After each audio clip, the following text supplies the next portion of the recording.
अच्छा ठीक है, हम स्टार्ट करते हैं फिजिकल स्टेट्स ऑफ मैटर से। तो हमारे पास डिफरेंट जो चीजें हैं वो डिफरेंट स्टेट्स में एग्जिस्ट करती हैं, सॉलिड में भी, गैस में भी, और लिक्विड्स में भी, इनफैक्ट प्लाज्मा में भी एग्जिस्ट करती हैं। तो ऐसी क्या फैक्टर है, ऐसी क्या चीजें हैं जो कि इनको डिफरेंट स्टेट्स ऑफ मैटर में ले जाती हैं? वो फैक्टर जो इनको डिफरेंट स्टेट्स ऑफ मैटर में एक ही कंपाउंड होगा, वो तीनों चारों में एग्जिस्ट कर रहा होता है। उसकी जो मेन रीजन है हमारे पास वो है बाइंडिंग फोर्सेस।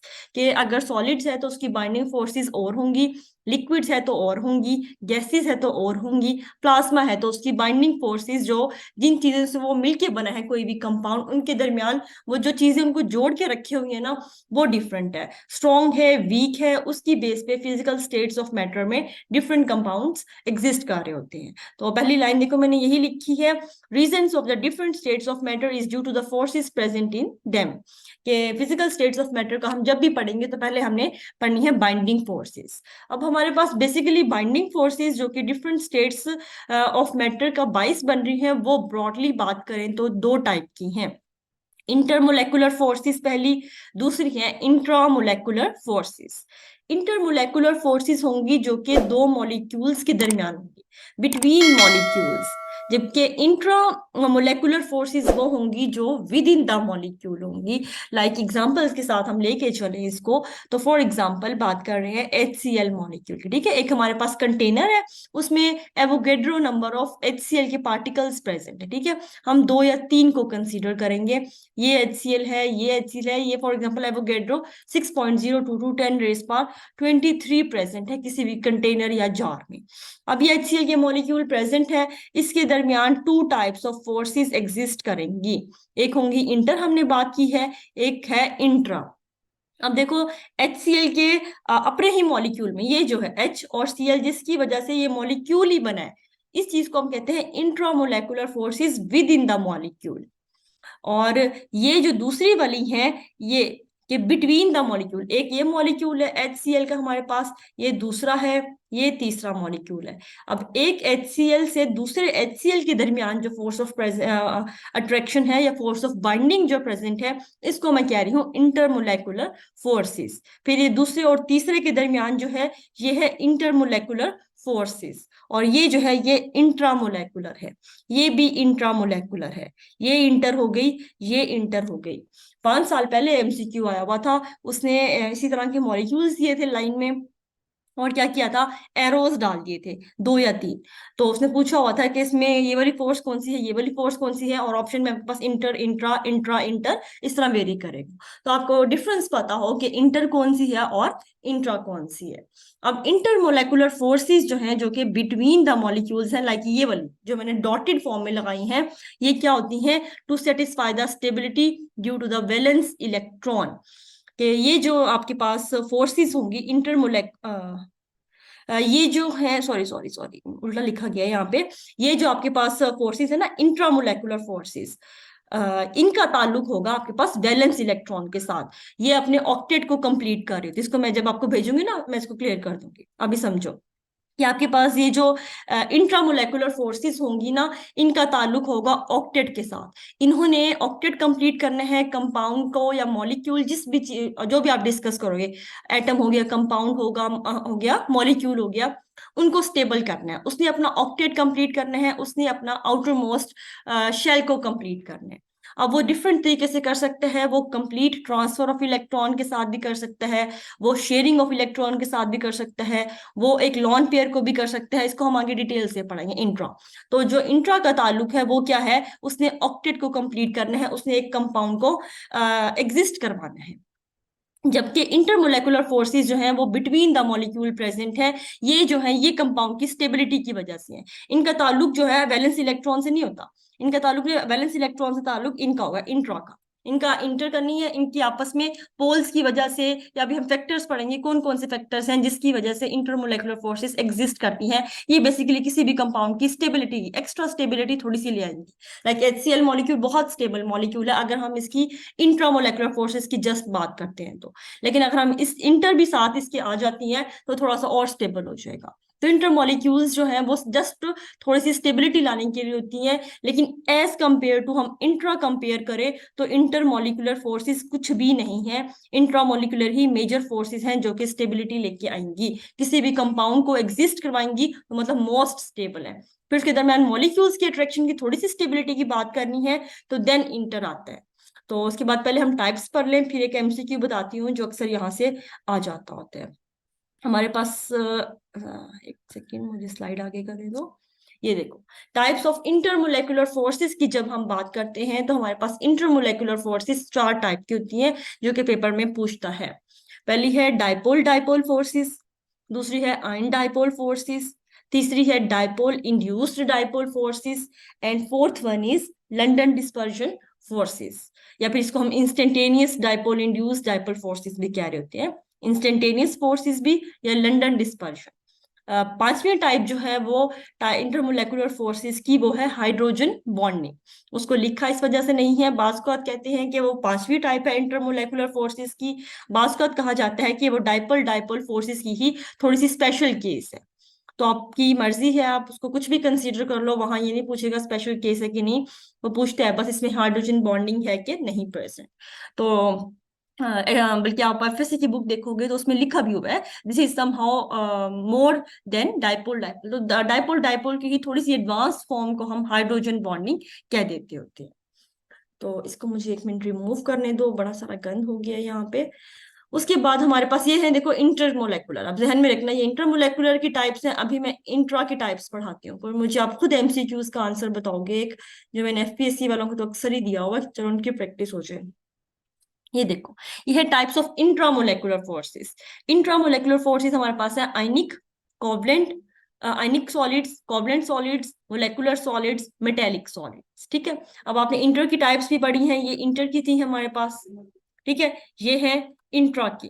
अब देखो इंटर की कोई कंपैरिजन नहीं है इंट्रा के साथ। Intra are much much much much strong than intermolecular forces. अब यहाँ पे ना इंट्रा अपने इसमें लिख लो नोट में कि इतना, इतने ज्यादा 10 भी लगा दोगे ना वो भी छोटे हैं, कि इनके कोई कंपैरिजन नहीं है। अक्सर वो आपको एग्जांपल क्या देते हैं, वो आपको एग्जांपल देते हैं 3 मॉलिक्यूल वो ऐसे देते हैं जिसमें इंटरमोलेकुलर फोर्सेस एग्जिस्ट कर रही होती है। ठीक है, एक वो क्लियर कट वाली देगा, कोई आयनिक दे देगा, कोई कोवलेंट दे देगा जिसमें इंट्रा पूछ रहा होता है।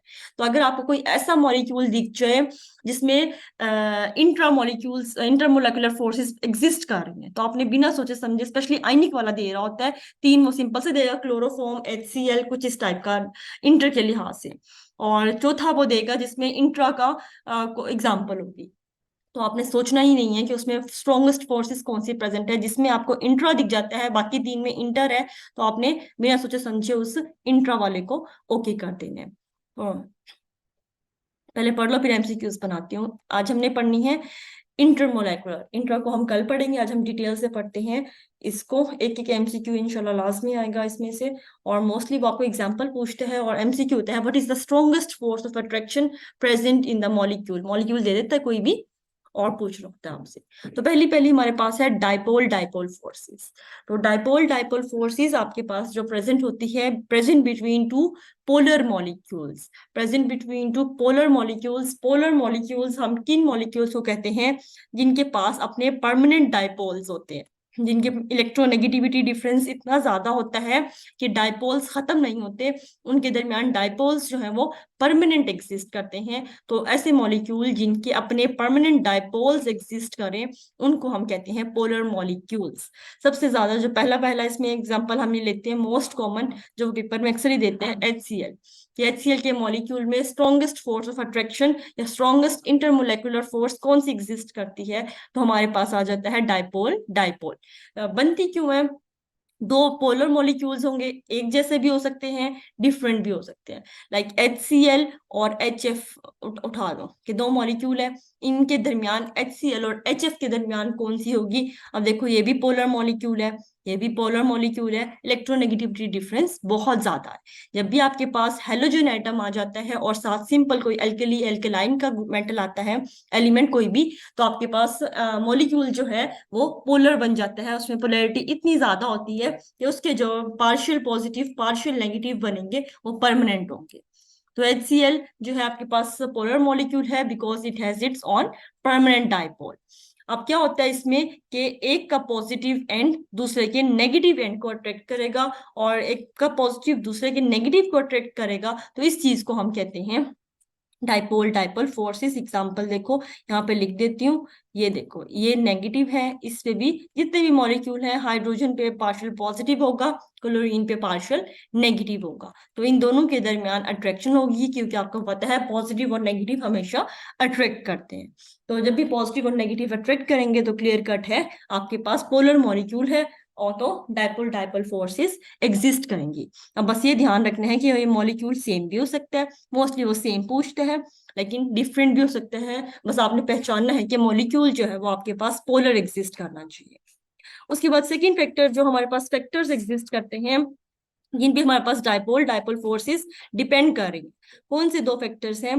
पहला फैक्टर हमारे पास है इलेक्ट्रोनेगेटिविटी डिफरेंस, कि जितनी ज्यादा इलेक्ट्रोनेगेटिविटी डिफरेंस होगी उतना ही ज्यादा डाइपोल डाइपोल फोर्सेस हमारे पास स्ट्रॉन्ग होंगी। फर्स्ट फैक्टर है electronegativity difference. There is a direct relation between the electronegativity and the dipole dipole forces. Example की बात कर लीजिए, देखो एक है HCl, एक है HBr, ठीक है, एक है HI फॉर एग्जाम्पल, ठीक है। तीन एग्जाम्पल है हमारे पास, ये HCl HBr HI, और एक ऑप्शन है नन। तो आपसे पूछते हैं कि इनमें सबसे ज्यादा स्ट्रॉन्गेस्ट डाइपोल डाइपोल फोर्सेस किस में एग्जिस्ट करेंगी, तो मुझे चैट बॉक्स में बताओ किस में ज्यादा एग्जिस्ट करेंगी ऑन द बेस ऑफ, अभी आपने इलेक्ट्रोनेगेटिविटी डिफरेंस की बेस पे बताना।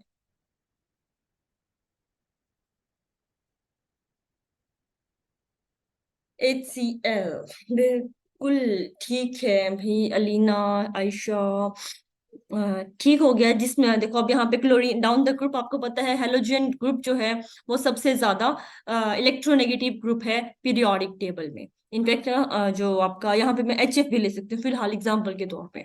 जो हमारा फ्लोरीन है वो मोस्ट इलेक्ट्रोनेगेटिव एलिमेंट है पीरियोडिक टेबल में। उसके बाद डाउन द ग्रुप हमारे पास इलेक्ट्रोनेगेटिविटी पीरियोडिक टेबल में कम हो रही होती है। तो आपको सारे हेलोजेंस दिए हैं, फॉर एग्जाम्पल ये नहीं था, चलो आपके एग्जाम्पल में सारे हेलोजेंस हैं, ठीक है। अब डाउन द ग्रुप इलेक्ट्रोनेगेटिविटी कम हो रही है, और ये चीज कांस्टेंट है, कांस्टेंट देगा आपको, ऐसा नहीं है कि वो इधर भी चेंज कर देगा, इधर भी कुछ भी। मैम HCl और HF में किस में ज्यादा होंगी, और HCl कोवलेंट कंसीडर होता है या आयनिक? अच्छा, पहली बात तो ये कि HCl और HF का कंपैरिजन आ जाए तो HF की ज्यादा होगी, ऑब्वियस बात है कि फ्लोरीन मोस्ट इलेक्ट्रोनेगेटिव एलिमेंट है पीरियोडिक टेबल में, तो ऑब्वियसली सबसे ज्यादा हाईएस्ट इसकी है, तो इसका डिफरेंस भी ज्यादा निकलेगा हाइड्रोजन के साथ।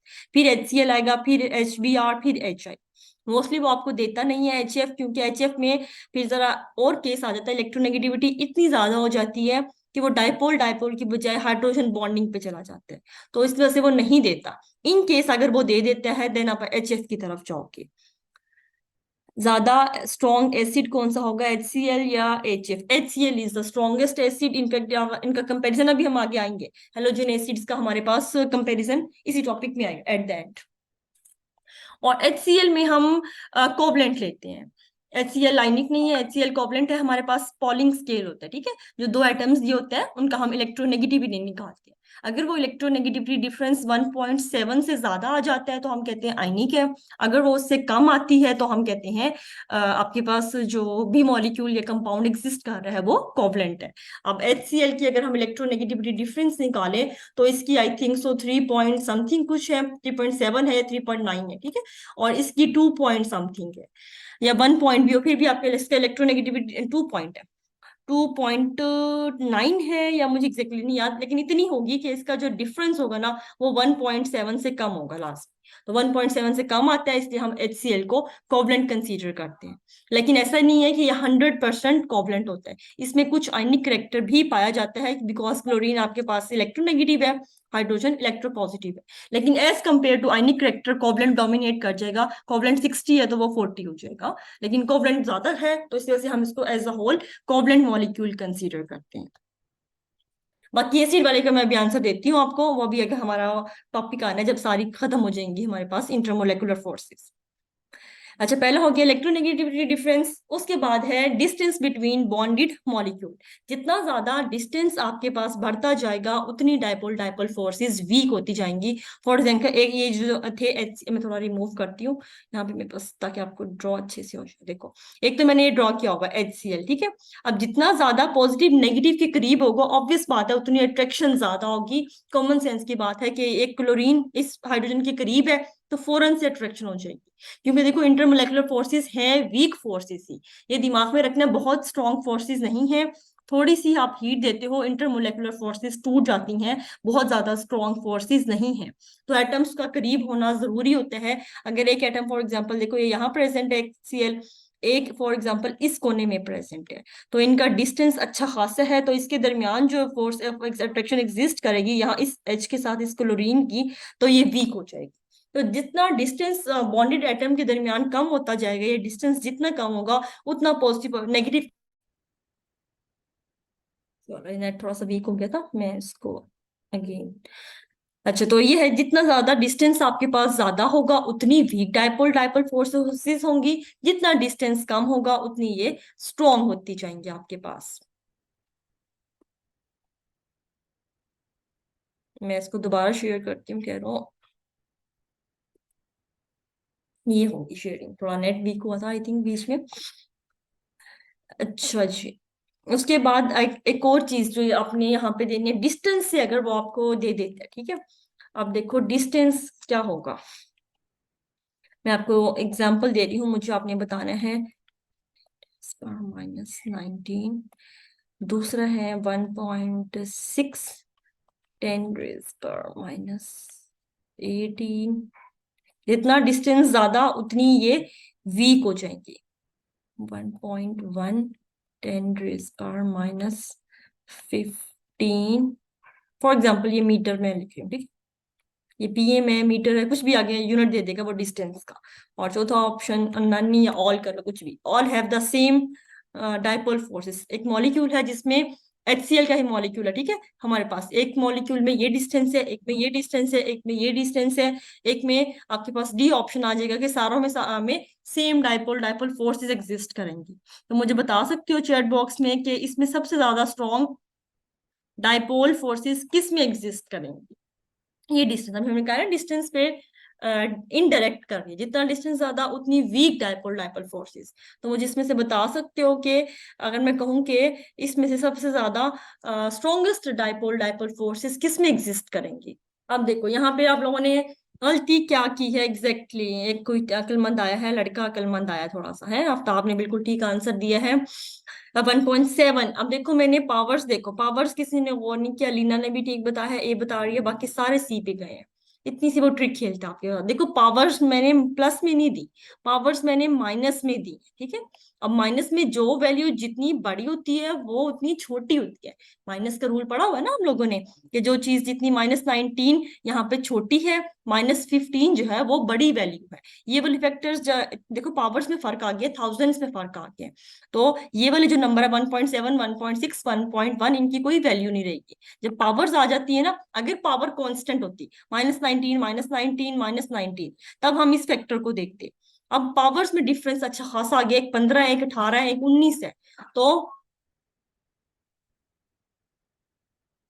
बताया था इसी रूल के अकॉर्डिंग था, हाँ, बस पावर नहीं और की कि देखो पावर्स में देखो माइनस में पावर है, माइनस में पावर जितनी बड़ी होगी वो उतनी छोटी वैल्यू है। अब ये छोटी है, ये डिस्टेंस कम है, ये डिस्टेंस ज्यादा है, इसमें सबसे ज्यादा वीकेस्ट होगी, इसमें सबसे ज्यादा स्ट्रॉन्गेस्ट होगी, मॉलिक्यूल बिल्कुल करीब करीब है। तो इस तरह की छोटी छोटी स्टेटमेंट को गौर से पढ़ना है, ऑप्शंस को गौर से पढ़ना है। MCQ मुश्किल नहीं होता, MCQ PPSC में ज्यादा इजी होता है FPSC से।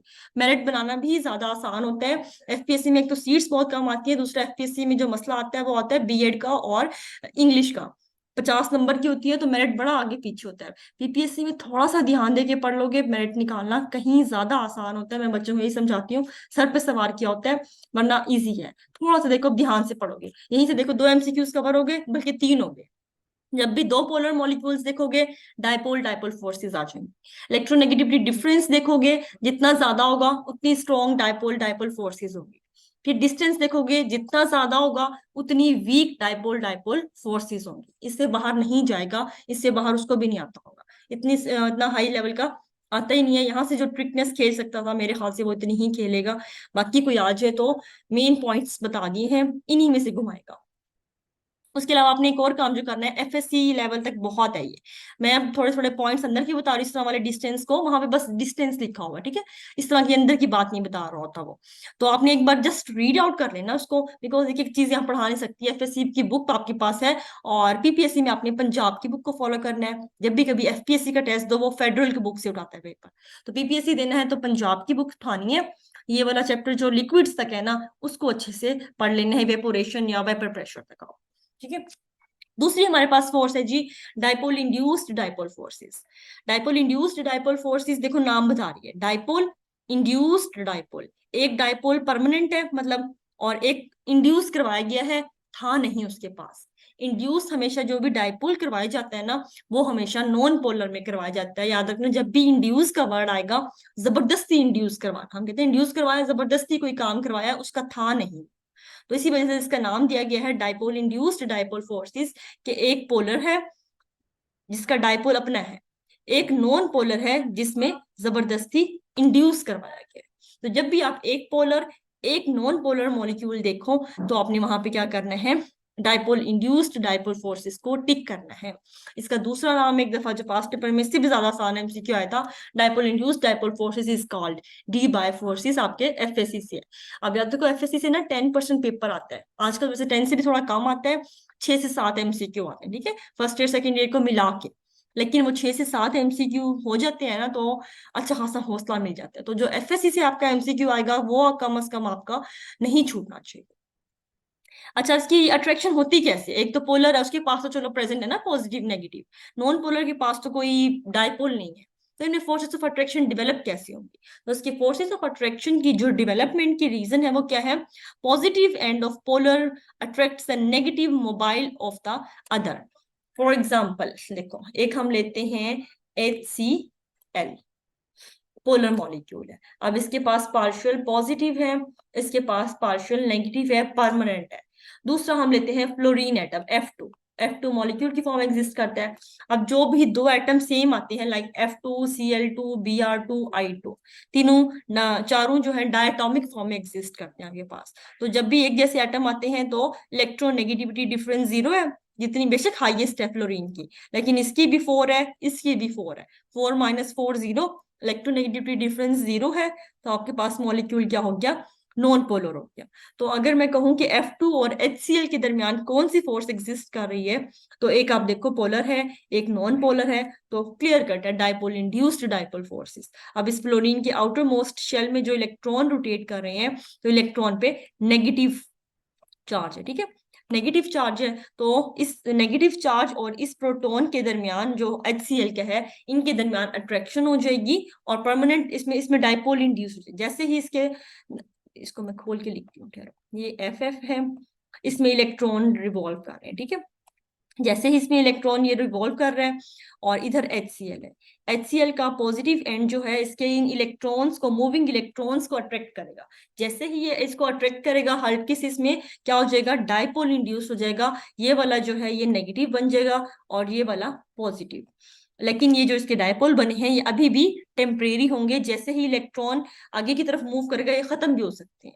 इसीलिए हम कहते हैं कि dipole induced dipole forces are much much weaker than the dipole dipole. अभी हमने जो पहली टाइप पढ़ी है ना, वो बहुत स्ट्रॉन्ग फोर्स थी, उसकी निस्बत ये बहुत कम है, क्योंकि इलेक्ट्रॉन की वजह से इंड्यूस्ड डाइपोल आया है, और इलेक्ट्रॉन्स इसके मूविंग में है। हो सकता है कि ये इलेक्ट्रॉन मूव कर जाए, जैसे ही इलेक्ट्रॉन मूव करेगा, तो इस पार्शियल पॉजिटिव के पास कोई भी ऐसी चीज नहीं है कि जिसके साथ ये अट्रैक्ट कर सके साथ वाले, क्योंकि है तो नॉन पोलर ही। तो ओनली केस जब इसके पास अट्रैक्शन शो हो सकती है वो है इलेक्ट्रॉन। जैसे ही इलेक्ट्रॉन इस पार्शियल पॉजिटिव की डायरेक्शन में, इसकी ओरिएंटेशन में आएगा, तब इसके पास जो टेम्परेरी चार्जेस हैं वो डिवेलप हो जाएंगे। जैसे ही टेम्परेरी चार्जेस डिवेलप होंगे, इनमें से इसके पार्शियल नेगेटिव इसके पार्शियल पॉजिटिव में अट्रैक्शन आएगी, and that force of attraction is called dipole induced dipole forces.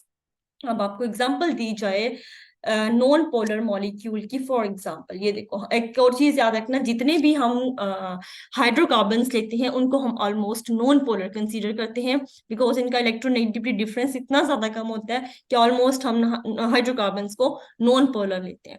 तो अगर वो कहे कि एक कंटेनर है जिसमें मीथेन है और साथ में HBr है, ठीक है, तो इसमें जो फोर्स ऑफ अट्रैक्शन एग्जिस्ट करेगी वो कौन सी करेगी, वो हमारे पास देखो, अब ये पोलर मॉलिक्यूल होगा HBr, methane is almost a non polar, तो जो फोर्स ऑफ अट्रैक्शन एग्जिस्ट करेगी वो आ जाएगी डाइपोल इंड्यूस्ड डाइपोल फोर्सेस। ठीक हो गया, होप सो ये बात क्लियर है। अभी हम मूव करते हैं हमारी नेक्स्ट इंटरमोलेकुलर टाइप की तरफ। एग्जांपल देते हैं, उठा उठा के एग्जांपल देते हैं, थ्योरी बहुत कम देते हैं, मर्जी है दे सकते हैं, लेकिन मोस्टली एग्जांपल देते हैं कि इसमें कौन सी फोर्स ऑफ अट्रैक्शन प्रेजेंट है। अच्छा, कुछ मॉलिक्यूल ऐसे होंगे जिनमें दो फोर्सेस ऑफ अट्रैक्शन प्रेजेंट होंगी, डाइपोल डाइपोल भी होती है, और लंडन डिस्पर्जन फोर्सेस अभी हम पढ़ ले, वो भी प्रेजेंट होती है, वो सब में प्रेजेंट होती है। तो अगर आपके पास कोई ऐसा मॉलिक्यूल आ जाए जिसमें दो फोर्सेस प्रेजेंट है, तो आपने स्ट्रॉन्गेस्ट वाली को कंसीडर करते हैं, क्योंकि MCQ की स्टेटमेंट होती है what is the strongest force of attraction present in this molecule, जो भी वो देते हैं, तो दो हो तो स्ट्रॉन्गेस्ट की तरफ जाने। अच्छा, थर्ड बहुत इजी है, थर्ड हमारे पास है ion dipole forces. Ion dipole forces हम कहते हैं electrostatic attraction between an ion and a neutral molecule that has dipole. For example बात करते हैं, कोई भी मॉलिक्यूल ले लो जिसके डाइपोल होते हैं, वाटर की बात कर लो, वाटर न्यूट्रल मॉलिक्यूल होते हैं हमारे पास, ठीक है, इसमें डाइपोल भी परमानेंट होते हैं। ये देखो, ये हाइड्रोजन है, ये हाइड्रोजन है, ठीक है। उसके बाद अगर मैं कहूँ कोई भी आयन है, अक्सर एग्जांपल आई होती है sodium ion present in water, इसमें फोर्सेस ऑफ अट्रैक्शन क्या होंगी, इसमें आपके पास देखो डाइपोल प्रेजेंट है, ये पार्शियल पॉजिटिव है, ये पार्शियल पॉजिटिव है, वो पार्शियल नेगेटिव, सॉरी, इसके दरमियान फोर्स ऑफ अट्रैक्शन प्रेजेंट हो जाती है। इस फोर्स ऑफ अट्रैक्शन को हम आयन डाइपोल फोर्सेस कहते हैं।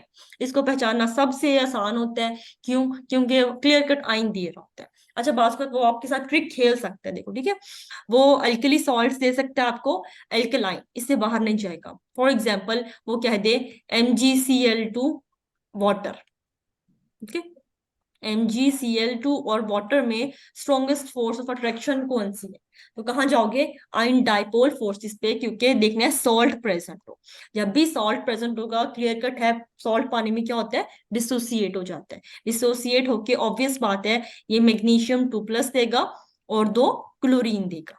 और जब देखो आइंस बन गए हैं, जैसे ही आइंस बन जाएंगे, पानी न्यूट्रल मॉलिक्यूल है, पता भी है इसमें प्रेजेंट है डाइपोल्स, तो इस पे पार्शियल नेगेटिव है, इस पे पार्शियल पॉजिटिव है, तो ये जी नेगेटिव वाला इधर जाएगा इसके साथ, और ये पॉजिटिव वाला है ये फ्लोरीन के साथ अट्रैक्शन शो कर देगा। तो जब भी, जरूरी नहीं है वो आपको आइन ही दे, Na पॉजिटिव की फॉर्म में ही दे, वो आपको थोड़ा सा ट्रिक डालने के लिए NaCl, NaBr इस टाइप की दे सकते हैं, बिल्कुल, बल्कि देना चाहिए उसको, AlCl3, जितने भी सॉल्ट्स हैं आपके पास, कौन से होते हैं, और बेरिलियम, मैग्नीशियम, कैल्शियम क्लोराइड बड़ा कॉमन सॉल्ट है। इनफैक्ट अगर वो थोड़ा सा और घुमाना चाहे, वो स्ट्रोंशियम ब्रोमाइड दे दे उठा के, आप परेशान हो ये कौन सा मॉलिक्यूल आ गया है। तो देखो, अब एक मेटल है, अभी हम पढ़ेंगे आयनिक बॉन्ड को, पढ़ेंगे वहां से क्लियर कट हो जाएगा कि आयनिक आयंस बनाते हैं, तो एक मेटल और एक नॉन मेटल जब भी देखो उसके दरमियान आयंस बनेंगे, ये देखेगा, देखो यहाँ पे क्लियर कट मेटल्स है सारे के सारे, इस साइड पे सारे के सारे नॉन मेटल्स है। जब भी आपके पास एक मेटल एक नॉन मेटल आएगा, बॉन्ड हमेशा आपके पास आयनिक होगा, और जब भी वो पानी में डिसॉल्व होगा उसने क्या करने हैं, उसने आयन देने हैं। ये सोडियम क्लोराइड देगा, ये सोडियम ब्रोमाइड देगा, एल्यूमिनियम क्लोराइड देगा, कैल्शियम क्लोराइड, स्ट्रोंशियम ब्रोमाइड, वो उसकी मर्जी है वो एग्जाम्पल क्या देता है। लेकिन इस चीज को ध्यान से देखना है, जब भी सॉल्ट प्रेजेंट है, सॉल्ट कब बनता है, सॉल्ट बनता है एसिड और बेस से। अब इसमें हाइड्रोक्साइड यूज होगी, सोडियम हाइड्रोक्साइड, इसमें HCl, ऐसे भी कर सकते हो इसको। अगर मेटल नॉन मेटल भूल जाए तो देखना जो कंपाउंड दिया है वो किस किस बेस से मिलके बना है, तो यहाँ से क्लियर कर सकते हो, उससे ज्यादा आसान है मेटल नॉन मेटल वाला। ये पीरियोडिक टेबल आपको याद होता है, तो पीरियोडिक टेबल से देख लेना आपने, एक मेटल है एक नॉन मेटल है, तो क्लियर कट है हमारे पास आयनिक कंपाउंड है, and ionic compound when dissolved in water they give ions, और वाटर और फिर आइंस बन गए हैं, तो ऑब्वियस बात है आयन डाइपोल फोर्सेस एग्जिस्ट हो गई हैं। अब इसमें जो आपके पास देखो ये बन सकते हैं, कहाँ कहाँ तक बन सकते हैं, एल्कली, एल्कलाइन, और थर्ड ग्रुप में एल्यूमिनियम की एग्जांपल मोस्ट कॉमन है, उससे बाहर नहीं जाएगा। ठीक हो गया जी। इसको अभी रिमूव करते हैं और नेक्स्ट वन। बल्कि अभी मैं आपको एक एग्जांपल देती हूँ, मुझे बताओ जरा। तीन पढ़ ली है, चौथी से पहले फिर चौथी की भी देती हूँ। कुछ याद भी रह रहा है कि नहीं पता चले, भूले जा रही हूँ है। इसकी प्रैक्टिस करनी, एग्जांपल्स की प्रैक्टिस करनी। खुद ही बनाओ एग्जांपल्स, दो तीन बार खुद ही बनाओगे, याद हो जाएंगी। अच्छा देखो, पहली आपको देते हैं, दिस इज CH3। दूसरी आपके पास है O2 इन,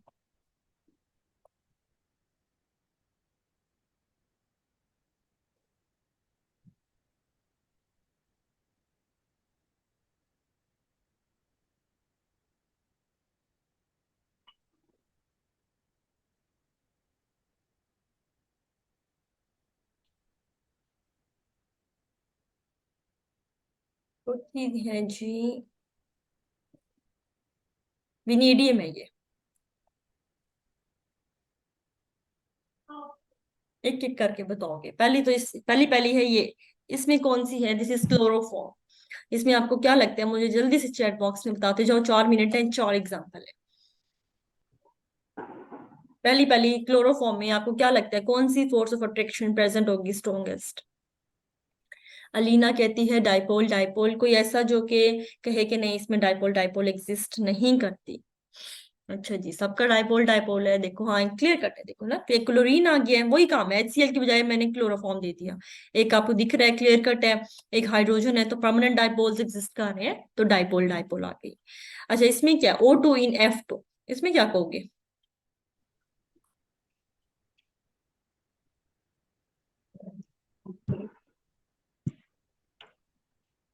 अच्छा, इसको एंड में बताना, इसको अभी आपको समझ नहीं आएगी, इसको एंड में बताऊंगी। इसमें बताओ TiCl2 इन F2,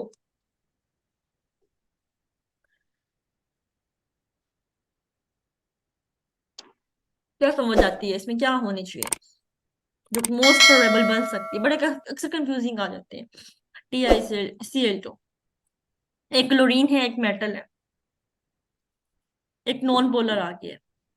एग्जैक्टली इसमें जो थोड़ी बहुत बन सकती है, तो वो डाइपोल इंड्यूस्ड बन सकती है। कि देखो किसी हद तक इसमें पोलैरिटी आ सकती है। ये 100% है नॉन पोलर ही है, इसका तो कोई चांस ही नहीं है ना। तो ओनली केस थोड़ा बहुत इसमें एग्जिस्ट करता है, तो इसमें डाइपोल हो जाएंगे। क्योंकि एक आपके पास मेटल लगा हुआ है, एक नॉन मेटल लगा हुआ है।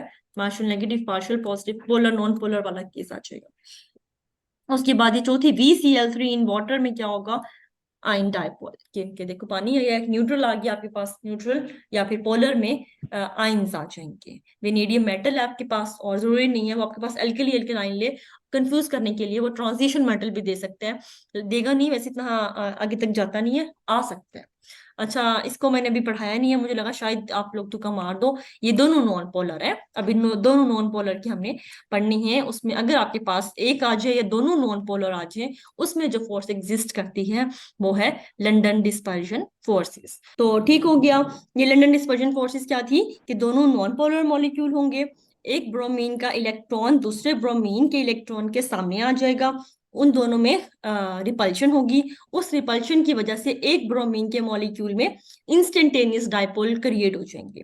वो इंस्टेंटेनियस डाइपोल में जो पॉजिटिव पार्ट होगा, वो दूसरे मॉलिक्यूल के इलेक्ट्रॉन को पहले अट्रैक्ट करेगा, और फिर उसके दरमियान उसमें भी जब वो अट्रैक्ट करेगा तो उसके में भी थोड़ी सी डिस्टॉर्शन होगी, तो उसमें भी डाइपोल इंड्यूस हो जाएंगे। तो इस इंस्टेंटेनियस डाइपोल ने पहले इंड्यूस करवाया दूसरे मॉलिक्यूल में, फिर उस पार्ट जो इंड्यूस करवाया उसके पॉजिटिव और नेगेटिव में जो अट्रैक्शन हुई, उसको हम कह रहे हैं लंदन डिस्पर्जन फोर्सेस। अब ये बहुत छोटे टाइम के लिए होती है, वेरी शॉर्ट लाइफ। होता क्या है कि देखो ये इलेक्ट्रॉन यहाँ आया, अब ये इलेक्ट्रॉन यहाँ पे आया, इनके दरमियान रिपल्शन हुई, तो एक इंस्टेंट के लिए ये बन गया। अब ये इलेक्ट्रॉन तो मूविंग है ना, इसने तो मूव करना है, बिकॉज हम कहते हैं इलेक्ट्रॉन स्टैटिक थोड़ी, इलेक्ट्रॉन्स मोबाइल हैं, continuously outer most electrons shell में वो रिवॉल्व कर रहे हैं। तो जैसे ही ये इलेक्ट्रॉन आगे जाएगा, इनके दरमियान वो एक इंस्टेंट के लिए, एक सेकंड के लिए जो बना था डायपोल, वो खत्म हो जाएगा। तो जैसे ही ये डायपोल खत्म होगा, ये फोर्स ऑफ अट्रैक्शन जो बनी थी वो भी खत्म हो जाएगी हमारी। तो इसलिए हम कहते हैं ये वेरी शॉर्ट लाइफ है, 1 सेकंड में बन रही है, 1 सेकंड में खत्म। अगले लम्हे हो सकता है यहाँ और यहाँ वाले इलेक्ट्रॉन में रिपल्शन हो जाए। पूरा शेल है ना, आगे और ब्रोमीन प्रेजेंट है, फिर हो सकता है कि इधर जो इलेक्ट्रॉन घूम के आगे इस वाले अगले वाले मॉलिक्यूल के साथ कर दे। तो एक सेकंड में इस मॉलिक्यूल के साथ टूटेगी, किसी और के साथ बना देगा, इसके साथ टूटेगी और के साथ बना देगा। तो वेरी शॉर्ट लाइफ है, एक सेकंड में बन रही है, एक सेकंड में टूट रही है। तो मैं सबसे ज्यादा अक्सर आ जाती है कि which of the following forces has a very short life attraction, जो वेरी शॉर्ट लाइफ मोमेंट के लिए कौन सी होती है? तो लंदन डिस्पर्जन होती है, परमानेंट नहीं होती, क्योंकि नॉन पोलर है। दोनों जो डाइपोल हैं वो जबरदस्ती बनवाए गए हैं, तो बने भी एक इंस्टेंट के लिए हैं। That's why London dispersion forces are for a very short time. फिर हमारे पास फैक्टर्स हैं कि लंदन डिस्पर्जन फोर्सेस किन फैक्टर्स पे डिपेंड करती है। पहला जो फैक्टर है जिसपे हमारे पास लंदन डिस्पर्जन फोर्सेस डिपेंड करती है वो है साइज ऑफ एटम।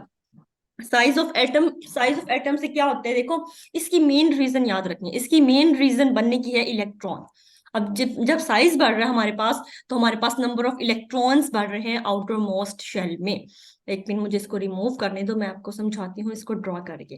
कंसीडर करो फॉर एग्जांपल हमारे पास डाउन द ग्रुप हम कहते हैं साइज बढ़ रहा है, ठीक है, अल्कली मेटल्स का पूरे पीरियोडिक टेबल में डाउन द ग्रुप साइज बढ़ रहा है। ब्रोमीन फ्लोरीन का साइज सबसे छोटा है, फिर क्लोरीन का साइज बड़ा है, फिर ब्रोमीन का है, आयोडाइन का साइज सबसे बड़ा है हमारे पास। तो जैसे जैसे अब आयोडाइन का साइज बड़ा क्यों है, उसमें शेल्स बढ़ते जा रहे हैं, शेल्स में इलेक्ट्रॉन्स बढ़ते जा रहे हैं। एटॉमिक नंबर फ्लोरीन का 9 है और आयोडाइन का तो 1 समथिंग है।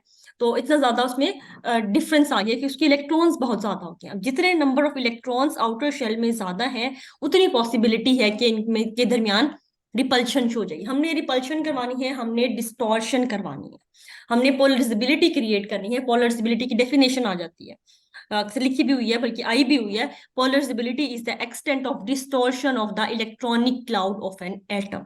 समझो इस बात को, distortion of an electronic cloud. Distortion कैसी होगी? डिस्टॉर्शन होगी जब इलेक्ट्रॉन इलेक्ट्रॉन सामने आएगा।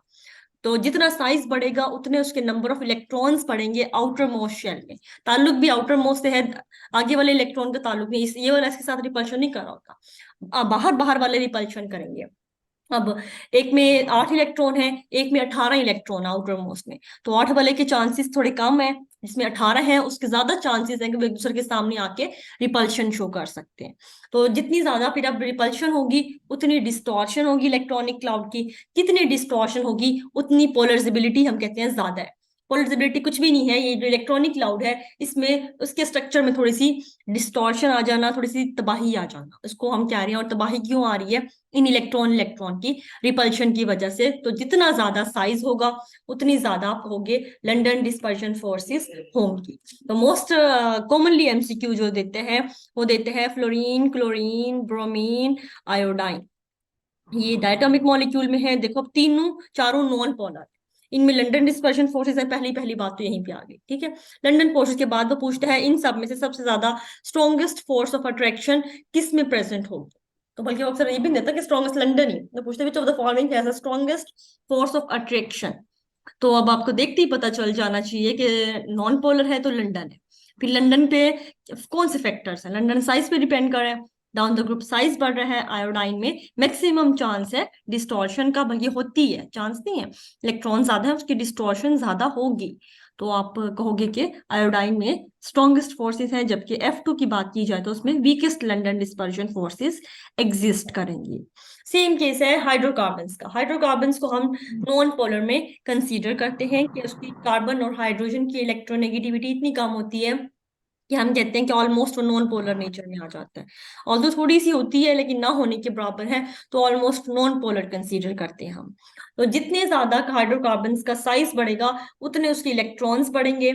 एक फॉर एग्जाम्पल देखो, मीथेन है, CH4, फिर आपके पास C2H4CH6 आ जाएगा, C3H8 आ जाएगा, ठीक है। अब ये इस तरह बढ़ रहे हैं, ब्यूटेन भी लिख लेते हैं, ये ब्यूटेन तक हमारे पास आ गए हैं।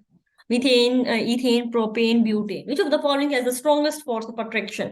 तो हाइड्रोकार्बन्स जस्ट दे रहा है, तो सिर्फ हाइड्रोकार्बन्स है तो मतलब नॉन पोलर है, नॉन पोलर है तो लंदन डिस्पर्जन फोर्सेस हैं।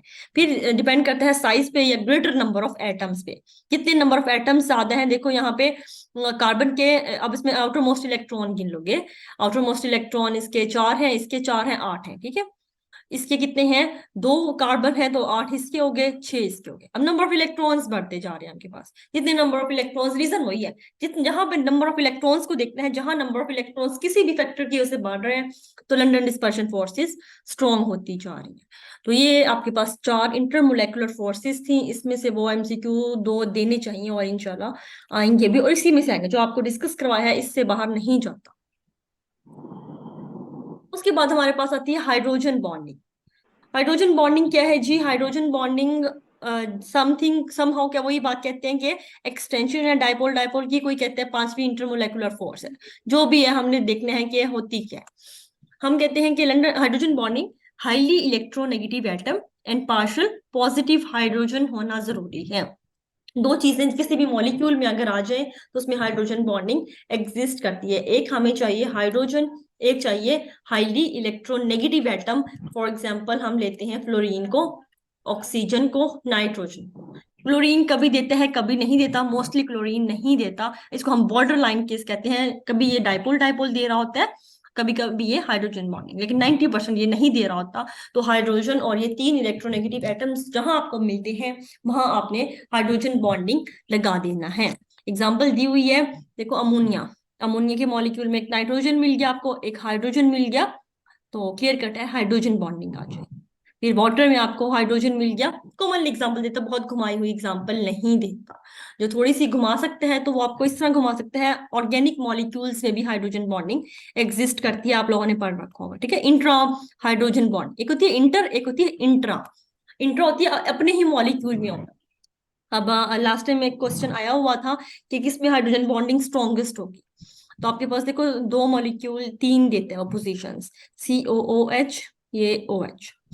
अब मुझे नहीं पता प्योरिटी किसको देते हैं, ऑर्गेनिक वन में आप सर को आप पढ़ाएंगे जब बेंजीन पढ़ाएंगे। अब देखो एक ये है OH ग्रुप लगा हुआ है, एक लगा हुआ है COOH ग्रुप, ठीक है।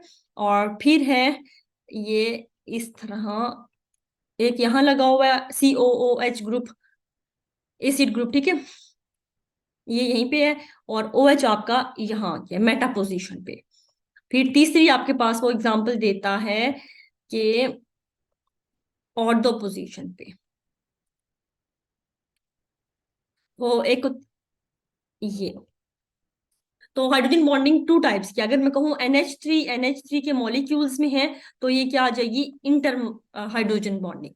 और अगर ये एक देखो एक ही मॉलिक्यूल था, इसके दरमियान भी हाइड्रोजन बॉन्डिंग एग्जिस्ट कर सकती है, इसको हम कहते हैं इंट्रा हाइड्रोजन बॉन्डिंग। अब देखो यहाँ पे हाइड्रोजन बॉन्डिंग एग्जिस्ट नहीं करती। जब आप ऑर्गेनिक के मॉलिक्यूल्स को लेके आओगे तो आपको ओरिएंटेशन भी चाहिए होती है हाइड्रोजन बॉन्डिंग में। ऐसा नहीं है कि एक ऑक्सीजन कहीं प्रेजेंट है, एक हाइड्रोजन कहीं है और हम कहते हैं हाइड्रोजन बॉन्डिंग एग्जिस्ट करती है, नहीं। इसको वो देते हैं इस तरह के ना, इसका मेल्टिंग पॉइंट या बॉइलिंग पॉइंट बहुत ज्यादा कम है, इसका बॉइलिंग और मेल्टिंग पॉइंट बहुत ज्यादा है। रीजन क्या है कि इस पे जो COH और OH जो है वो पैरा पोजिशन पे है, इनकी ओरिएंटेशन नहीं बनती, ये ऑक्सीजन इस हाइड्रोजन को अट्रैक्ट नहीं कर पाता, इस वजह से इसमें हाइड्रोजन बॉन्डिंग एग्जिस्ट ही नहीं करती। मेटा में एग्जिस्ट करती है, थोड़ी ओरिएंटेशन की वजह से वीक हो पाती है, इतनी ज्यादा ओवरलैपिंग नहीं हो पाती, जबकि ortho position is the best. इसमें ये जो ऑक्सीजन है इसका हाइड्रोजन के साथ clear cut intra hydrogen bonding दे रहा होता है। तो जब भी आपको अगर ऑर्गेनिक मॉलिक्यूल देगा तो वो ऑर्थो मेटा पैरा पोजीशन से पूछेगा, ऑर्थो पोजीशन जो होगी वो हाइड्रोजन बॉन्डिंग स्ट्रॉन्ग शो करेगी। और बाकी वरना मोस्टली वो इस तरह के दे रहा होता है आपको, NH3H2O, जो भी आप कॉमन एग्जांपल्स है ना हाइड्रोजन बॉन्डिंग की, हनी में होती है, क्लॉथ्स में होती है, FSC की बुक में कह रही हूँ आपने पढ़नी है एक बार, आपकी रिवीजन हो जाएगी कहाँ कहाँ होती है, पेंट्स में, डाइज में, हर एक में हाइड्रोजन बॉन्डिंग होती है ताकि वो स्टिकनेस शो करे। वो अक्सर पूछ सकता है आपको, पेंट जो है वो वाटर हम कर रहे हैं डोर पे, तो डोर के साथ वो चिपक गया है, रीजन क्या है, हाइड्रोजन बॉन्डिंग। हनी की बहुत स्ट्रॉन्ग फोर्सेस ऑफ अट्रैक्शन है, बड़ा विस्कस है, रीजन क्या है, हाइड्रोजन बॉन्डिंग।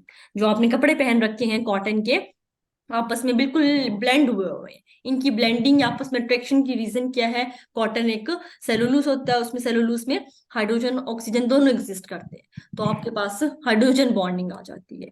दूसरा एक क्वेश्चन आता है आपके पास, देखो NaCl तो डिसॉल्व हो जाता है, पता है कि इसमें हाइड्रोजन बॉन्डिंग है, अभी हमने डिस्कस भी किया, आयन डाइपोल फोर्सेस होती हैं, तो आयन देते हैं और एग्जिस्ट कर जाते हैं। अक्सर क्वेश्चन क्या आता है, शुगर, शुगर आपके पास नॉन पोलर मॉलिक्यूल है, ठीक है, लेकिन फिर भी हम पानी जो है वो पोलर है, शुगर पानी में डिसॉल्व हो जाती है। वो पूछता है रीजन क्या है, जबकि हम कहते हैं पोलर पोलर में होता है। ये पोलर है ना हमारे पास कंपाउंड, पोलर पोलर में हो गया, हमारे पास सोलिबिलिटी प्रिंसिपल है।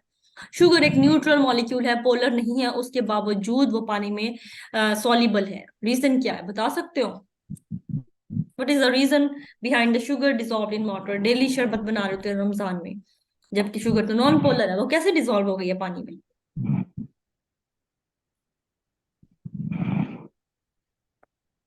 Due to hydrogen bonding, answer होता है due to hydrogen bonding. Sugar molecule का स्ट्रक्चर पढ़ा पढ़ा होगा, सक्रोज जितने भी ले लो, यहाँ पे ओ एच एच लगे होते हैं, याद है? अब मुझे एग्जैक्टली इनके याद नहीं है, जब बायोकेमिस्ट्री पढ़ाऊंगी तब रिवाइज करूंगी।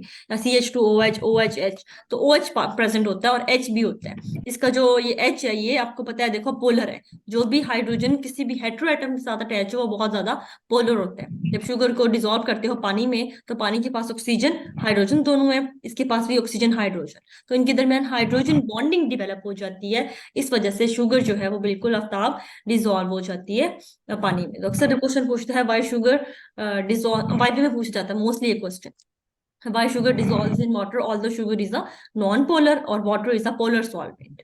तो hydrogen bonding is the reason. तो बहुत सारी चीजें ऐसी हैं जो कि फोर्स ऑफ अट्रैक्शन की वजह से सॉल्युबिलिटी देंगी, और जनरल प्रिंसिपल चेंज। तो आपने एग्जांपल्स एक बार दोबारा कह रही हूँ एफएससी की बुक से, एक बार उसको अगली बार जब भी टेस्ट होगा ना हमारा, एक बार एफएससी की बुक पढ़ के आनी है अपने स्लाइड्स के साथ। फिर आता है कंपेयरिंग HF एंड H2O, कि अगर हम HF और H2O को कंपेयर करें तो हाइड्रोजन बॉन्डिंग किस में स्ट्रांग होनी चाहिए, किसका बॉइलिंग पॉइंट अक्सर कंपैरिजन आ जाता है कि वाटर और HF। हम कहते हैं इलेक्ट्रोनेगेटिविटी जितनी ज्यादा होती है उतनी स्ट्रॉन्ग हाइड्रोजन बॉन्डिंग है, ठीक है? अगर एक मॉलिक्यूल HF है, एक HCl है, तो हमारे पास हाइड्रोजन बॉन्डिंग जो है वो एग्जिस्ट करेगी ज्यादा HF में, इलेक्ट्रोनेगेटिविटी पे डिपेंड करती है। और ऑक्सीजन की इलेक्ट्रोनेगेटिविटी कम है, अमोनिया की और कम है। तो अगर आप NH3 का करोगे तो इसकी वीक है, इसकी फिर स्ट्रॉन्ग होनी चाहिए। लेकिन इन सब से ज्यादा ऑक्सीजन की स्ट्रॉन्ग चली गई है, और हालांकि ऑक्सीजन जो है वो क्या है, ऑक्सीजन सेकंड नंबर पे है, होनी फ्लोरीन की चाहिए थी, लेकिन है ऑक्सीजन की। रीजन क्या है, एफएससी में दी हुई है कि ऑक्सीजन क्या करता है, ऑक्सीजन के पास दो लॉन पेयर होते हैं जो कि अवेलेबल होते हैं बॉन्डिंग के लिए।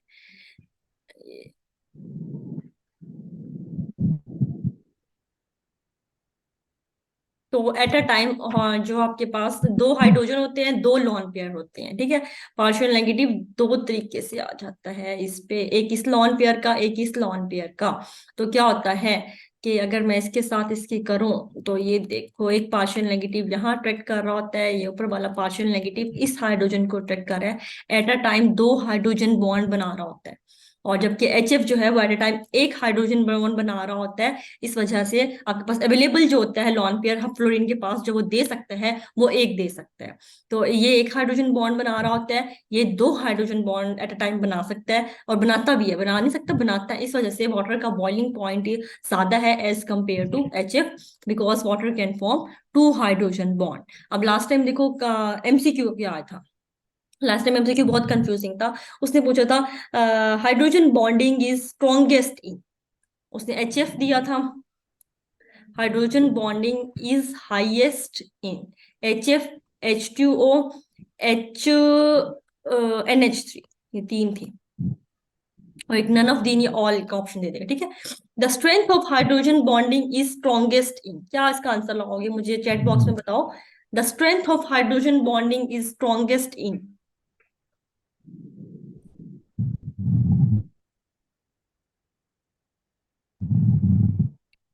स्टेटमेंट है the strength of the hydrogen bonding is strongest in. सोचो क्या आंसर आना चाहिए।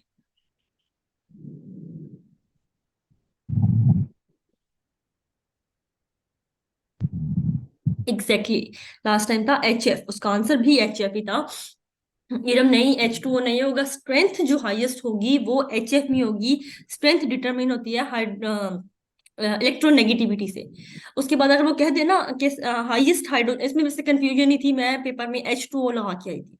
उसके बाद जो कुछ टीचर्स होते हैं वो अपनी की दे रहे होते हैं पेपर, तो वो वापस ले लेते हैं, उस टाइम मैं बहुत कंफ्यूजन में थी कि एच एफ होना चाहिए, वाटर होना चाहिए, था कि स्ट्रेंथ इलेक्ट्रोनेगेटिविटी की बात की जाए तो एच एफ पे थी, ठीक है। अगर इस तरह देखा जाए कि वो दो बॉन्ड बना लेते हैं तो हाइड्रोजन बॉन्डिंग ये कंफ्यूजिंग था। देखो मैं इसीलिए बता रही हूँ कि आपको इस टाइप के एक दो एमसीक्यू आएंगे जो कंफ्यूजन रहेगी ही रहेगी उसमें, क्योंकि पीपीएससी अपनी की नहीं देता। तो की टीचर्स खुद ही बना रहे होते हैं, जो बच्चों को याद रहते हैं, हर कोई दो दो एमसीक्यूज आके बता रहा होता है। तो उसकी बेस पे जो की मेरे पास रोटेट होके शाम तक आ रही थी ना टीचर्स की, उन्होंने एच एफ लगाया था, जबकि मैं अपनी तरफ से आप वाला दिमाग लगा के आई थी कि एच टू।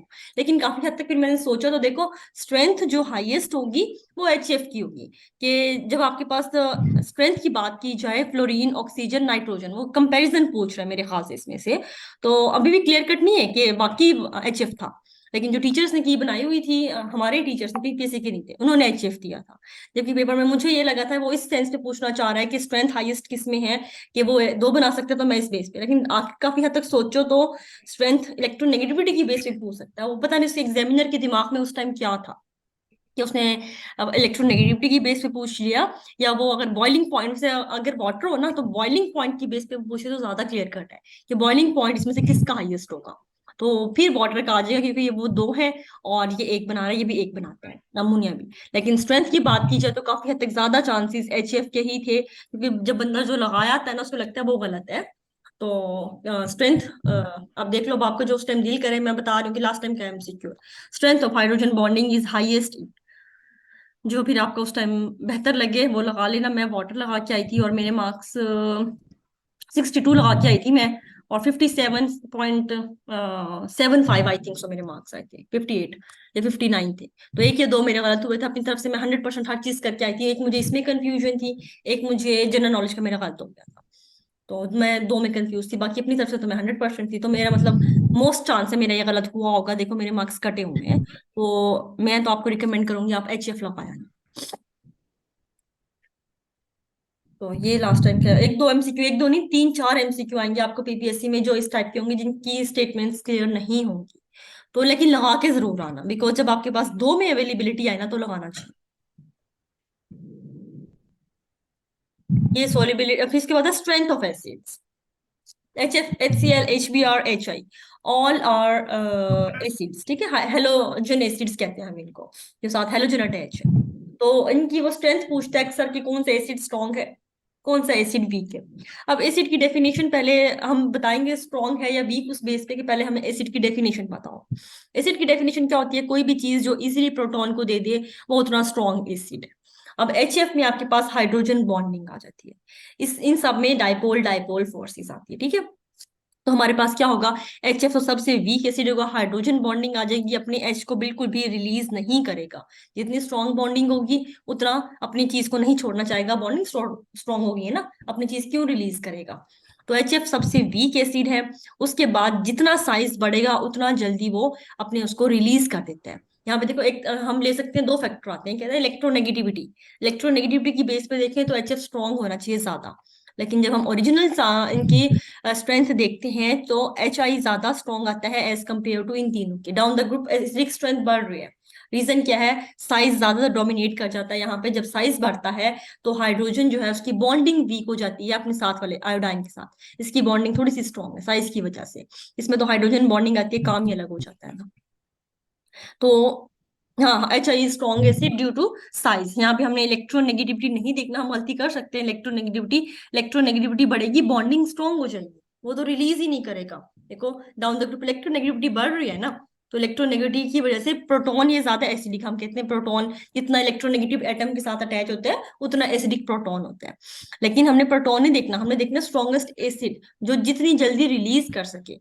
अब जितना इलेक्ट्रोनेगेटिव डिफरेंस कम होगा उतनी बॉन्डिंग वीक होगी। तो डाउन द ग्रुप इलेक्ट्रोनेगेटिविटी कम हो रही है हमारी, तो बॉन्डिंग वीक होती जा रही है इनकी। दूसरा साइज फैक्टर आ जाता है, जितना साइज बढ़ रहा है एच और आई का, इनकी ओवरलैपिंग कम होती है, एक बहुत छोटा है एक बहुत बड़ा है, कंपेटिबिलिटी नहीं रहती।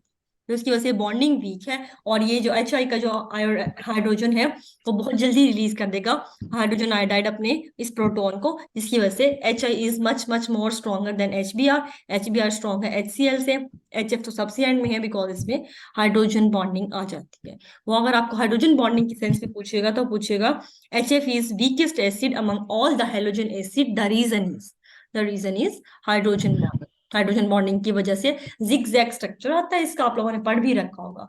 एच, ये एफ, ये एच, ये एफ, इस तरह जिगजैग स्ट्रक्चर आ जाता है। अब ये जो हाइड्रोजन है ये दो इलेक्ट्रॉन नेगेटिव, एक भी नहीं दो इलेक्ट्रॉन नेगेटिव के दरमियान इतना ज्यादा टाइटली फंसा हुआ होता है कि निकलने का चांस ही नहीं होता। तो इस वजह से हम कहते हैं H F is the weakest acid among the halogen acids. Then हमारे पास है hydrogen bonding reason of solubility. बहुत सारे अभी हमने डिस्कस की है, हमारे पास बहुत से कंपाउंड्स हैं जो कि नॉन पोलर हैं, उनकी सोलिबिलिटी ही रीजन बन जाता है हाइड्रोजन बॉन्डिंग, लाइक अभी हमने डिस्कस किया है शुगर को। उसके बाद हमारे पास एथेनॉल है, एथेनॉल में OH ग्रुप होता है। अगर हम पानी में डिसॉल्व करें तो एथेनॉल और अल्कोहल्स और वाटर में हाइड्रोजन बॉन्डिंग एग्जिस्ट करती है। कार्बोक्सिलिक एसिड्स और वाटर में हाइड्रोजन बॉन्डिंग एग्जिस्ट करती है। ऑल्दो देखो एथेनॉल जो है वो हाइड्रोकार्बन की कैटेगरी में, हम ऑर्गेनिक में पढ़ते हैं, एक साथ एक कितनी ही लंबी चेन लगी हो सकती है, CH3 CH2 OH, एथेनॉल की बात की जाए। अगर इसको पानी में डिसॉल्व कर रहे हो आप, ये देखो इसके हाइड्रो ऑक्सीजन और इसके हाइड्रोजन में अट्रैक्शन आ जाएगी, इसका ऑक्सीजन इसका हाइड्रोजन में आ सकती है, तो हाइड्रोजन बॉन्डिंग का चांस है। अब जितने ज्यादा अल्कोहल की चेन बढ़ती है, अक्सर वो पूछ सकता है आपसे, एक मेथानॉल है, एथानॉल है, प्रोपानॉल है, ब्यूटानॉल है, सबसे ज्यादा स्ट्रॉन्गेस्ट किसमें होगी हाइड्रोजन बॉन्डिंग? तो साथ वाली चेन सॉलिबिलिटी किसकी होगी सबसे ज्यादा? तो साथ वाली चेन को देखना है, ये जितनी छोटी होगी ना उतनी सॉलिबिलिटी ज्यादा होती है, बिकॉज पानी पोलर है और साथ वाले ये जो चेन लगी हुई है नॉन पोलर है। इसकी सोलिबिलिटी जो वाहिद है वो हाइड्रोजन बॉन्डिंग की वजह से है, OH ग्रुप की वजह से है। सोलिबिलिटी कर देगा लेकिन कम कम होती जाएगी, और एक टाइम ऐसा आएगा कि जो बहुत ज्यादा आपके पास 10 से ऊपर कार्बन चेन बढ़ जाएंगे अल्कोहल्स में। ये OH है, यहाँ पे 10 कार्बन लगे हुए हैं, 12 कार्बन, तो ये नॉन पोलर जो करेक्टर है वो इतना ज्यादा डोमिनेट कर जाएगा कि फिर हाइड्रोजन बॉन्डिंग भी कोई काम नहीं कर पाएगी, और फिर हाइड्रोजन बॉन्डिंग हम कहते हैं एग्जिस्ट ही नहीं करती। ऑल्दो वो एग्जिस्ट कर रही होगी लेकिन नॉन पोलर इतना ज्यादा करेक्टर आ जाएगा कि वो सॉल्युबल नहीं हो रहा होता। तो आप कार्बोक्सिलिक एसिड्स ले लो या एथेनॉल ले लो, उनकी जो लोअर मेंबर्स हैं, जो छोटे मेंबर्स हैं, वो सॉल्युबल हैं ड्यू टू हाइड्रोजन बॉन्डिंग। जैसे जैसे उनकी चेन बढ़ती जाएगी आपके पास साथ साथ हाइड्रोकार्बन्स की, तो उनकी सॉल्युबिलिटी कम होती जाएगी due to the increase character of non polar side chain का। उसके बाद यही लिखा हुआ कि एथेनॉल कार्बोक्सिलिक एसिड सॉल्युबल है ड्यू टू हाइड्रोजन बॉन्डिंग। उसके बाद आपके पास हाइड्रोजन बॉन्डिंग एग्जिस्ट करती है आइस में। जो आप सोप्स अपनी डिटर्जेंट्स यूज कर रहे होते हो, तो उनमें एक पोलर पार्ट होता है एक नॉन पोलर, उनमें जो आपकी सोलिबिलिटी है सोप की या डिटर्जेंट्स की वो ड्यू टू हाइड्रोजन बॉन्डिंग है। फिर हमारे पास अमाइनो एसिड्स में करती है, पेंट्स में, डाइज में, फैब्रिक्स में, हनी में। एग्जाम्पल्स आपको सारी एफएससी से उठाई हुई है मैंने, यहीं से ही दे रहा होता है, कहीं बाहर से नहीं देगा। तो आपने एग्जाम्पल्स एक बार एफएससी की पढ़ लेनी है अपनी हाइड्रोजन बॉन्डिंग के हवाले से। अब एक क्वेश्चन आपका पास जो अक्सर पूछ लेते हैं, हमारे सर ने कभी फर्स्ट सेमेस्टर में पूछा था, एक वाटर का मॉलिक्यूल अपने साथ कितने हाइड्रोजन बॉन्ड मैक्सिमम बना सकता है? बनाता नहीं है, मैक्सिमम कितने हाइड्रोजन बॉन्ड वो बना सकता है, उसके स्ट्रक्चर को देख के बता सकते हो? कभी गौर नहीं किया होगा, एफएससी में भी बनी पड़ी, साथ में डायग्राम है हाइड्रोजन बॉन्डिंग की, तब इसको गौर से देखना कि एक वाटर का मॉलिक्यूल अपने साथ कितने हाइड्रोजन बॉन्ड बना रहा होता है। ये पहले वाले बच्चों को मैंने बताया होगा, वो बता देंगे, होप से अगर बैठे हैं तो आज क्लास में। इरम दो कहती है, नीला दो कहती है, आयशा अशरफ चार कहती है, और जी आप बैठे क्लास में, लड़कों का क्या व्यूज है?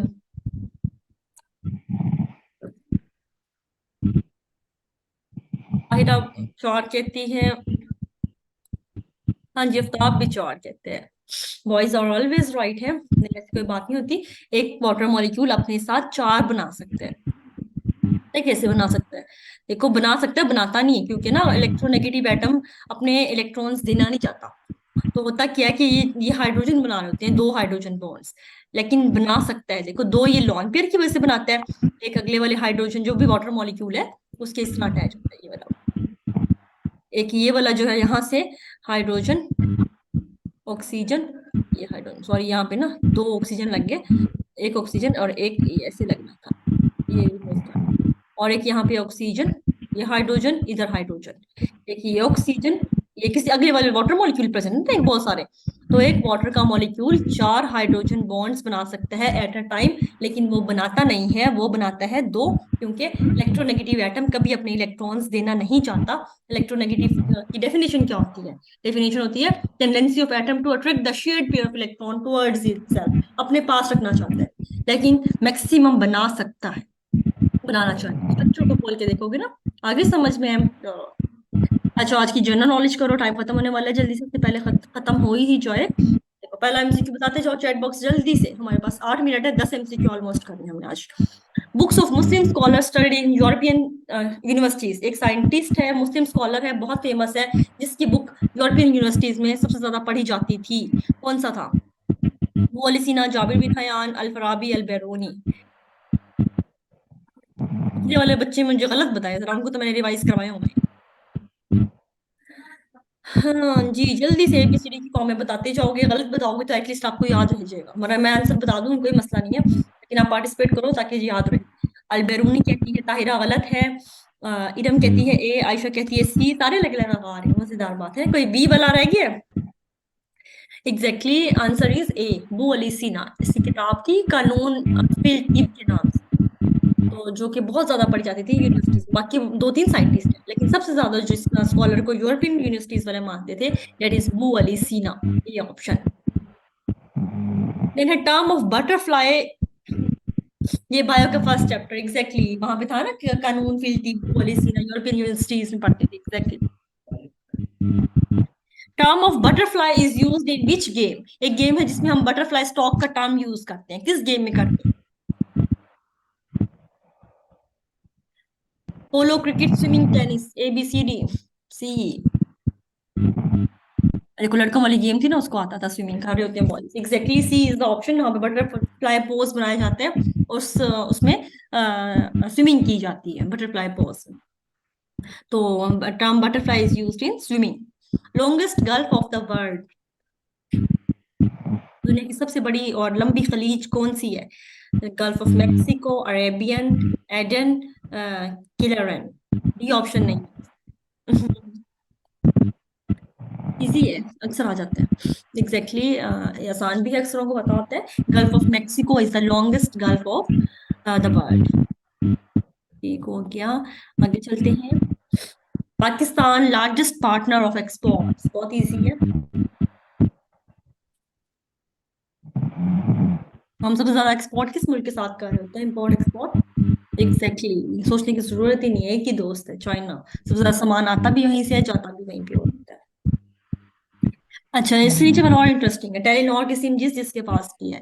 टेलीनॉर अ ब्रांड के टेलीकम्युनिकेशन बिलोंग्स टू, किस मुल्क ने प्राइवेटाइजेशन ले रखी है टेलीनॉर की? जो आप लोग सिम यूज करते हो, पाकिस्तान की नहीं है। उसको पता है, उस लड़के को सारा पता है। हाँ जी, लड़की हो आप लोग को क्या कहते हो? अरे चुप हो गई हैं।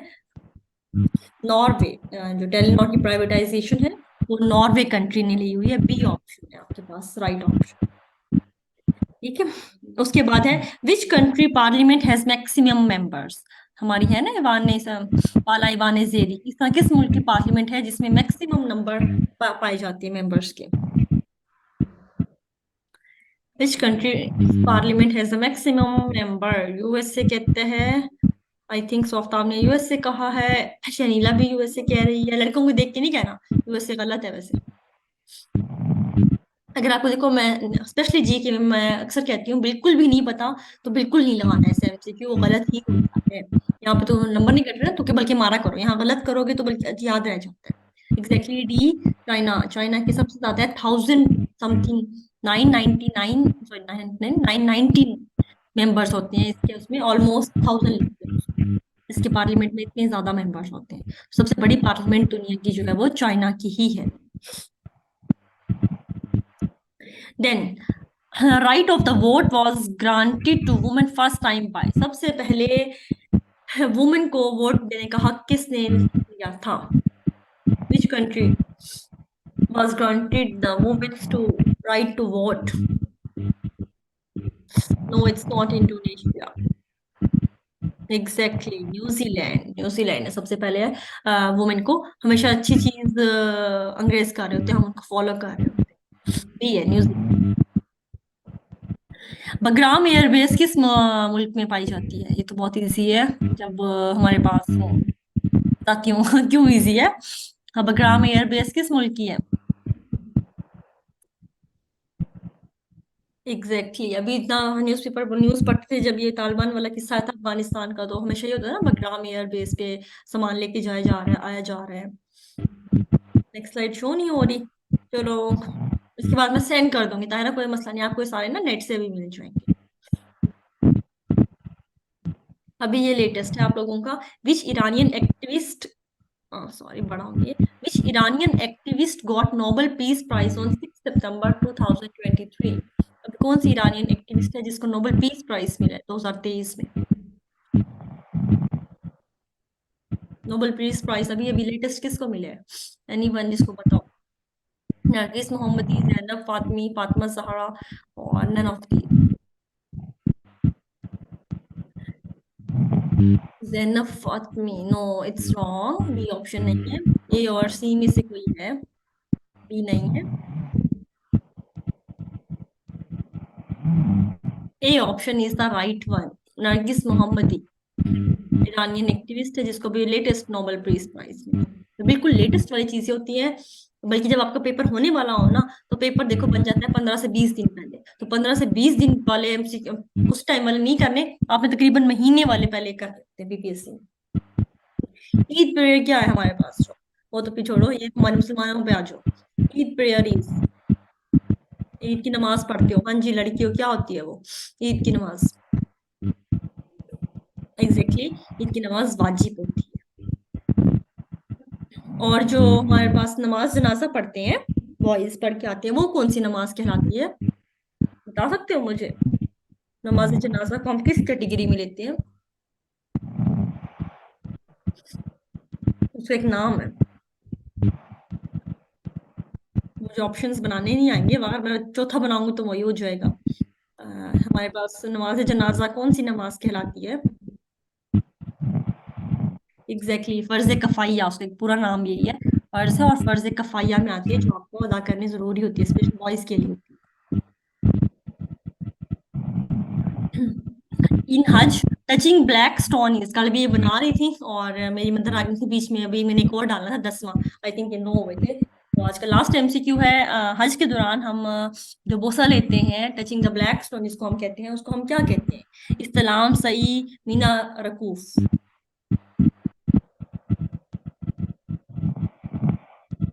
Exactly exactly। चलो, अभी ये सबको याद। अच्छा, मुझे सबसे मुश्किल चीज जो याद करने लगती थी ना कभी लॉन्ग क्वेश्चंस में, वो हज लगता था। तो या तो बंदा परफॉर्म कराए ना जाके, तो वो याद हो जाती है। लेकिन मुझे हज, नमाज और वो सब कुछ याद होता था, मुझे हज याद करना बहुत मुश्किल लगता था, मुझे भूल जाती थी चीजें हज की।